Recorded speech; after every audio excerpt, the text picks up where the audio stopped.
Ni untuk level lantai ni. Sama tinggi ke tak ni.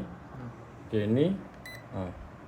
Ni untuk dinding biasa. Dia ada set satu line sini. Dia tekan sekali lagi dia akan keluar line ni. Dia tekan sekali lagi dia akan keluar 4 penjuru, siku kata orang. Untuk dinding sama ya. Okey, ni level atas. Level atas. Okey. Ni untuk tutup, ni buka balik. Ni untuk outdoor. Ni untuk outdoor. Untuk outdoor. Bila dia ada klip ini, bila kita duduk tengah panas, nampak? Dia akan nampak. Biasa kalau stabil dia diam gitu, kita payah nak cari kat mana. Ni untuk outdoor. Ni untuk outdoor. Cerah gelap. Dia ada dua.